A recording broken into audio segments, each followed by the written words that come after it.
बात बिहार की, जहां एसआईआर को लेकर संग्राम जारी है।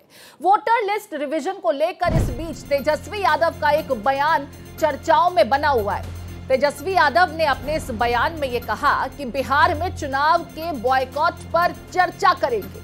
चुनाव बॉयकॉट पर जनता और दलों से बातचीत करेंगे। जब ईमानदारी से चुनाव नहीं तो चुनाव में बेईमानी। तो देखिए, तेजस्वी यादव ने जहां एक तरफ एसआईआर के मुद्दे को लेकर समूचा विपक्ष एकजुट हो चुका है, वहीं उनका यह स्टेटमेंट बड़े संकेत देता नजर आ रहा है। क्या इस बार एनडीए के लिए बिहार चुनाव बहुत आसान होने जा रहा है? क्या विपक्षी खेमे के हौसले पस्त हो चुके हैं? चुनाव के बॉयकॉट की बात अब तेजस्वी यादव करने लगे हैं। इससे पहले कई मुद्दों को लेकर सत्ता पक्ष को वो अक्सर घेरते नजर आते रहे, लेकिन अचानक एसआईआर के मुद्दे पर तेजस्वी यादव का यह बयान चर्चाओं के केंद्र में आ गया है। देखेंगे कि जनता क्या चाहती है और सब लोगों का क्या राय है। अगर ऐसा करना पड़े, जब आप बेईमानी से सब कुछ आप तैयार कर रखे कि उसको इतना सीट देना, उसको इतना सीट देना है, तो चुनाव ही मत कराओ। तो इस पर देखा जाएगा क्या करना। वहीं तेजस्वी यादव के बयान पर डिप्टी सीएम विजय सिन्हा ने क्या कुछ कहा, चलिए वो भी सुन लेते हैं। अरे हिम्मत नहीं है, ये हार स्वीकार कर चुके हैं, डर से भागना चाहते हैं। 2010 से भी खराब रिजल्ट होगा, 22-23 सीट से भी नीचे आएंगे। ये डरे सहमे लोग हैं, जान रहे हैं कि पिट जाएंगे, इसलिए ये लोग बहाना ढूंढ रहे हैं। तो देखिए, डिप्टी सीएम इसे डरा समा हुआ विपक्ष करार दे रहे हैं। वहीं तेजस्वी यादव के चुनाव आयोग के बहिष्कार करने के बयान का समर्थन करते हुए आरजेडी विधायक भाई वीरेंद्र सिंह और अख्तरुल इस्लाम शाहीन ने भारत एक्सप्रेस से क्या कुछ कहा, वो भी आपको बताते हैं। उन्होंने कहा, हम लोग चुनाव बहिष्कार से पहले जनता की राय लेंगे, जो भी फैसला होगा महागठबंधन मिलकर लेगी। क्या कुछ उन्होंने कहा, सुन लेते हैं। सवाल है कि चुनाव आयोग जब किसी दल के इशारे पर काम कर रही हो और संवैधानिक संस्था है ही नहीं, तो निश्चित रूप से निर्णय तो लेना ही न पड़ेगा। महागठबंधन का निर्णय होगा, कोई एक व्यक्ति का निर्णय नहीं होगा। जनता का मूड को देखा जाएगा और जनता के बीच में जाकर इस मामले को, जब लोकतंत्र का गला घोटा जाएगा और चुनाव से पूर्व चुनाव का निर्णय निर्धारित करने की प्रयास किया जाएगा, मतदाताओं को मताधिकार से वंचित किया जाएगा, तो वैसी परिस्थिति में क्या विकल्प बचता है? अरे इस तरह की लोकतंत्र का गला घोटने का प्रयास भाजपा जदयू चुनाव आयोग के माध्यम से करने का जो चेष्टा कर रही है, अगर उसको रोक नहीं लगाती है और बड़े पैमाने पर वोट काटने का काम करती है, तो निश्चित रूप से पूरे इंडिया गठबंधन के लोग इस तरह के रवैये में उनका साथ नहीं देंगे और कोई बड़ा निर्णय तेजस्वी यादव के नेतृत्व में, राहुल गांधी जी के नेतृत्व में और इंडिया गठबंधन के नेतृत्व लिया जाएगा। बिहार सरकार के मंत्री श्रवण कुमार ने कहा है कि तेजस्वी यादव हताशा और निराशा में चुनाव बहिष्कार की बात कर रहे हैं। श्रवण कुमार ने भारत एक्सप्रेस संवाददाता आशुतोष कुमार से खास बातचीत में कहा कि नीतीश कुमार की सरकार सिर्फ कानून सम्मत कार्रवाई करती है। वरिष्ठ मंत्री श्रवण कुमार जी हैं, तेजस्वी यादव ने जिस तरह से बहिष्कार की बात कही है, उसको कैसे देखें? जो हताश लोग हैं, निराश लोग हैं, जिनको लोकतंत्र में विश्वास नहीं है, वो इस तरह की भाषा, इस तरह की बात कह के अपना पल्ला झाड़ना चाहते हैं। जो समस्या है उसका हल के लिए रास्ता निकालना चाहिए, रास्ता के लिए सुझाव देना चाहिए, उस पर अमल करना चाहिए, उनको अपने लोगों को लगाना चाहिए। सरकार से भी ये बात करनी चाहिए। आप पे आरोप है कि आप लोग चुनाव आयोग को बैकअप दे रहे हैं। नहीं, हम लोग पर तो आरोप हमेशा लगता ही रहता है। हम लोग तो आरोप के घेरे में ही रहते हैं। सत्ता पक्ष हमेशा आरोप के घेरे में रहता है, लेकिन अब तक की जो सरकार 20 साल के शासन में नीतीश कुमार जी की सरकार रही है, निष्पक्ष ढंग से काम किया है, सबको लेके चले हैं, पारदर्शी तरीके से काम किया है। जो हम लोग की खिदमत में, मदद में खड़े रहते हैं, उनके लिए भी काम किया है, और जो हम लोग के विरोध में झंडा खड़ा करते हैं, उनके लिए भी उतना ही काम किया है जितना अपने पक्ष के लोगों के लिए काम। जेडीयू के वरिष्ठ मंत्री श्रवण कुमार ने साफ संकेत दिया है कि तेजस्वी यादव हताश और निराश है। ऐसे में जो उनका बयान है वो गैर वाजिब है, गैर मुनासिब है, और जो बातें हो रही है वो हताशा का परिचायक है। सहयोगी कैमरामैन राकेश के साथ भारत एक्सप्रेस के लिए पटना से आशुतोष कुमार।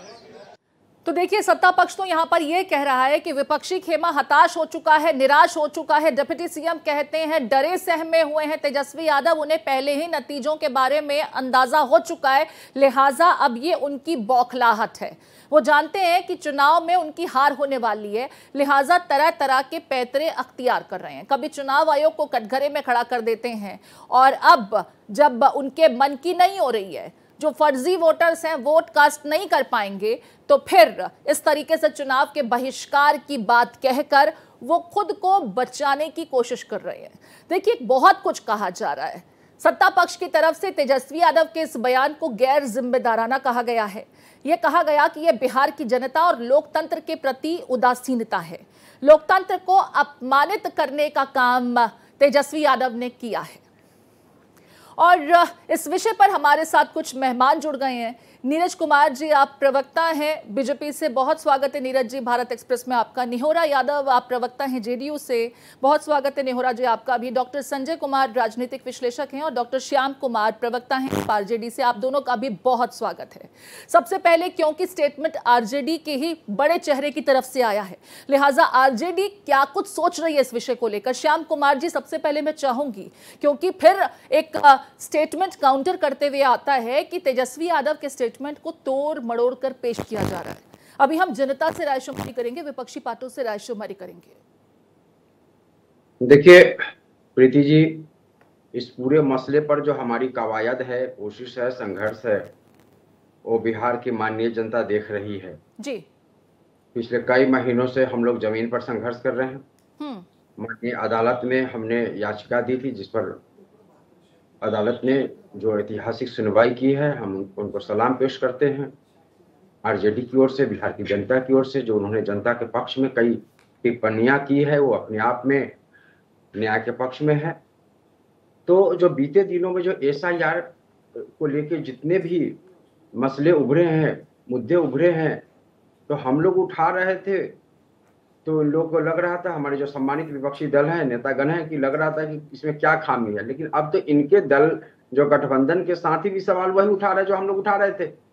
जैसे TDP आपका सामने है, जनता दल यूनाइटेड के सम्मानित माननीय लोकसभा सदस्य साहब ने भी इस विषय को एक लाइन खींची है जी। तो एक्चुअली क्या है, मसला क्या है कि एक बिल्कुल दो फाड़ हो गई है। बिहार की जो मजलूम जनता है, जिनकी हकमारी हो रही है, वोटबंदी हो रही है, उसके में अगर कोई बोलने वाला है तो वो राष्ट्रीय जनता दल है, तेजस्वी यादव साहब हैं, और ये महागठबंधन के लोग हैं। बाकी लोग, ये लोग जो है बिल्कुल चुपचाप बैठे हों कि सियासी लाभ ले रहे हैं। एक बड़ी दिगर बात, महत्वपूर्ण बात यहाँ जोड़ना चाहूंगा। आप ये कह रहे हैं सियासी लाभ बीजेपी के मिलता नजर आ रहा है, लिहाजा वो खामोश बने हुए हैं। नीरज कुमार जी हमारे साथ बने हुए हैं, आप प्रवक्ता हैं बीजेपी से। नीरज कुमार जी, आपका एक स्टेटमेंट मैं देख भी रही थी, जिसमें तेजस्वी के स्टेटमेंट को आपने गैर जिम्मेदाराना बताया, लोकतंत्र को अपमानित करने जैसा बताया।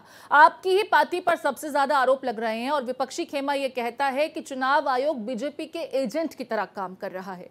SIR के मुद्दे को लेकर गतिरोध बरकरार है, संसद से लेकर बिहार विधानसभा के बाहर तक। चर्चा क्यों नहीं होने दे रहे आप? चर्चा कर लीजिए, जनता को पता चल जाएगा आखिर क्यों आप इतने आरोप सहते जा रहे हैं। और विपक्षी खेमा अब ये कह रहा है कि चुनाव से भी हम अलग हो जाते हैं।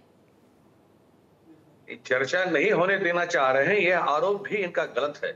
चर्चा विधानसभा के अंदर आज भी हो रहा है, लेकिन इनका कहना होता है कि हम सिर्फ इस विषय पर चर्चा करेंगे, बाकी जनता से जुड़े हुए किसी और मुद्दे पर चर्चा नहीं करेंगे। तो जो आसन है उसने कहा कि नहीं, सभी मुद्दों पर चर्चा होगी। दरअसल तेजस्वी यादव, आपने मेरे ट्वीट में भी देखा, भी आपने जिक्र भी किया उसका। दरअसल तेजस्वी यादव जी का है बयान कि लोकतंत्र का एक अपमान है, और लोकतंत्र को वो धमकी देने का काम कर रहे हैं कि वोट का वो बहिष्कार करेंगे। बिहार की जनता को वो क्या देना चाहते हैं, जहां सभी पार्टियां, जिम्मेदार पार्टियां और चुनाव आयोग यह हमेशा प्रयास में रहता है कि वोटिंग प्रतिशत बढ़े, 100% लोग मतदान में भाग लें, लेकिन ये कहते हैं वोटिंग का बहिष्कार करेंगे। दरअसल इनके मन में, हाथ में इंडिया अलायंस के लोग संविधान की किताब लेकर जरूर चलते हैं, लेकिन संविधान के प्रति, संवैधानिक संस्था के प्रति और लोकतंत्र के प्रति इनके हृदय में कोई सम्मान नहीं। इनकी राजनीति बस इतनी भर रहती है कि इनका परिवार बढ़ता रहे, इनका वंश बढ़ता रहे, और इनके ही बेटा बेटी पत्नी सब कुर्सी पर बैठते रहे। क्यों ये चाहती है आरजेडी या कांग्रेस जैसे दल के लोग कि जो लोग मृत पाए गए हैं उनका नाम रहने दिया जाए, कोई वैलिड वजह है नहीं, तो मृत व्यक्ति तो वैसे भी वोट कास्ट करने नहीं जा रहा था ना सर। 56 लाख लोगों के बारे में जानकारी मिल रही है कि उन्हें इस सूची से राइट ऑफ किया गया। मैं आपको 2 पॉइंट बताता हूँ जी। जब चुनाव आयोग ने 94-95 में वोटर आई कार्ड इशू किया था, पहला बार इंट्रोड्यूस किया था, इसी तरह से इनके पिताजी लालू यादव जी बहुत बिलबिला रहे थे, क्योंकि वो जमाना था बूथ कैप्चरिंग का। ये लोग बूथ कैप्चर करके कि हाँ मत पत्र से जिन्न निकलेगा, लालू जी बोला करते थे, उस तरह से ये लोग चुनाव जीता करते थे। और जब चुनाव आयोग ने मतदाता पहचान पत्र लाया, इसको इंट्रोड्यूस किया, तो लालू जी बहुत परेशान हो गए और उसके बाद वो चुनाव हारे भी, बहुत वो परेशान हुए थे। और जब आपको मैं याद दिलाऊं कि जब 2005 में लालू जी चुनाव हारे और नीतीश जी मुख्यमंत्री बने, आपको जानकर ताज्जुब होगा कि जब वोटिंग का पोजीशन सही से हुआ, लालू जी के जमाने में 65%, 68% की वोटिंग हुआ करती थी, और जब 2005 में वोटिंग हुआ, वो वोटिंग प्रतिशत आ गया 47% पे। इतना बड़ा फर्जी वोटर का सहारा लेकर के ये लोग चुनाव जीतते थे, बूथ कैप्चरिंग करते थे। उस पर जब कभी कोई प्रोग्रेसिव काम चुनाव आयोग करता है, कोई भी प्रोग्रेसिव काम करता है, तो इनकी खोपड़ी में वो बात समझ में नहीं आती, ये उसका विरोध करने लग जाते हैं। निहोरा यादव जी, आपकी सहयोगी पार्टियां बिहार में, जरा उनसे भी समझ लेते हैं, क्योंकि आरजेडी के खेमे से तो कहा जा रहा है कि दबे छिपे शब्दों में ही, लेकिन जेडीयू भी ये स्वीकार कर रही है कि इस पूरी प्रक्रिया में कहीं तो कुछ घालमेल है। और केंद्र में आपकी सहयोगी पार्टी टीडीपी भी इसी लाइन पर चुनाव आयोग के समक्ष जाकर के मुद्दा उठा चुकी है कि पहले तो वक्त दिया जाना चाहिए था, इतने आनन फानन में इसे कराया जा रहा है, सूची बिल्कुल एक्यूरेट कैसे होगी, इसको लेकर के उन्हें भी संशय है। निहोरा जी, आपका स्टेटमेंट और एसआईआर को लेकर के जो गतिरोध बरकरार है, उसे दूर करने के लिए सत्ता पक्ष होने के नाते आप क्या कुछ प्रयास कर रहे हैं?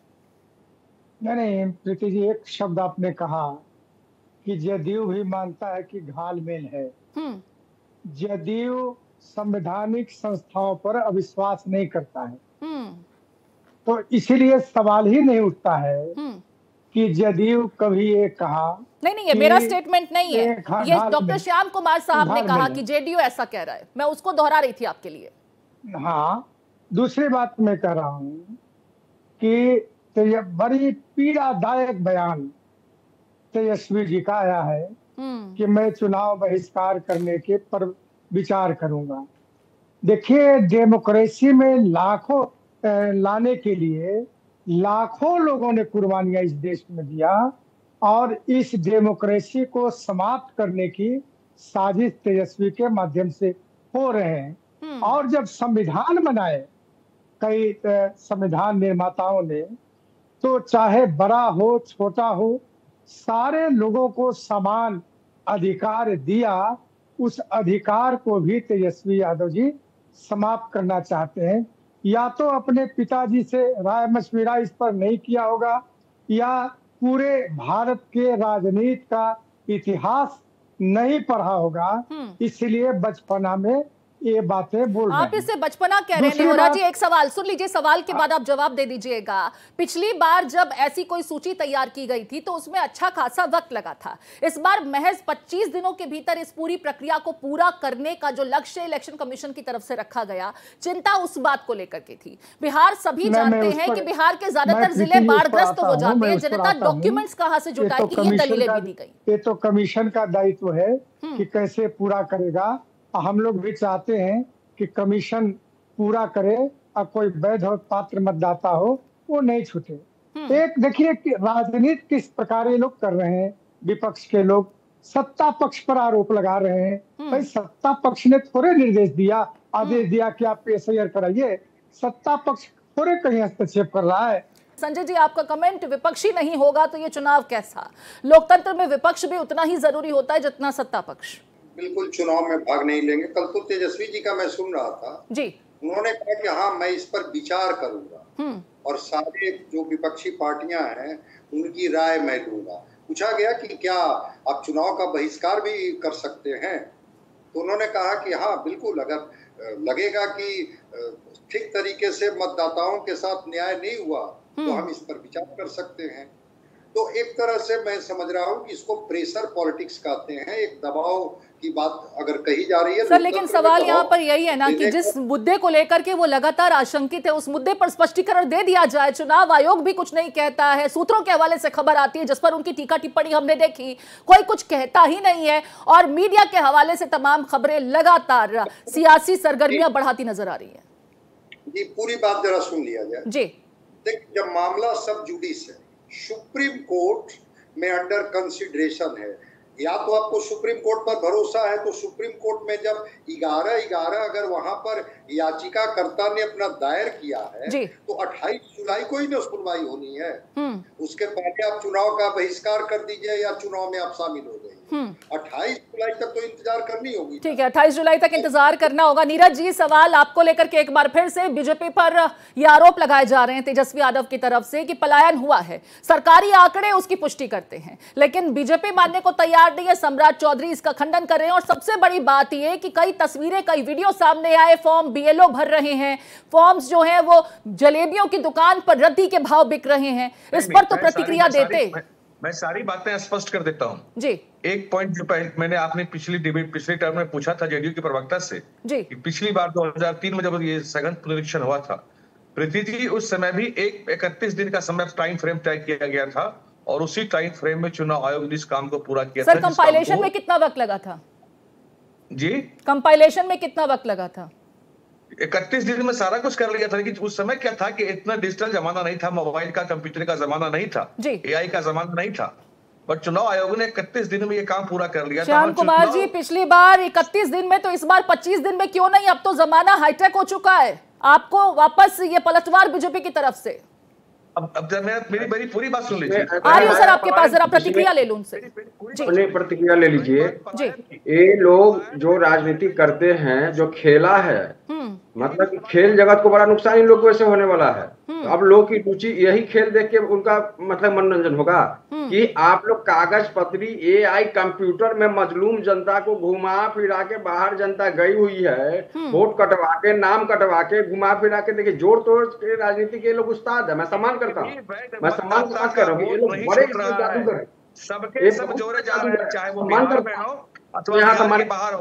आपने मुझे बोलने का कम समय दिया, मैं अभी उसी पर आ ही रहा था। सर, समय का मेरे पास अभाव है, इसलिए मैं चाहती हूँ कि जल्दी जल्दी सबके स्टेटमेंट्स जो है, क्लोजिंग कमेंट ले लिया जाए। लेकिन जिस तरीके से यहाँ पर विपक्षी खेमा सिर्फ आरोप लगा रहा है और सत्ता पक्ष मीडिया के सामने आकर बहुत कुछ कहता है, लेकिन सदन में चर्चा से भाग रहा है। चाहे संसद की बात की जाए, चाहे विधानसभा की बात की जाए, जनता पूरी तरह से कंफ्यूज है। अब इलेक्शन कमीशन को बड़ी जिम्मेदारी दी गई है, इलेक्शन कमीशन को जिम्मेदारी को पूरा कर लेने दीजिए। चुनाव आयोग पर भी आरजेडी के प्रवक्ता, क्लोजिंग कमेंट आपसे मैं चाहूंगी श्याम कुमार जी, आपको विश्वास नहीं है चुनाव आयोग को लेकर के? जब सुप्रीम कोर्ट आप लोग जा चुके हैं, फैसला तो आने दीजिए।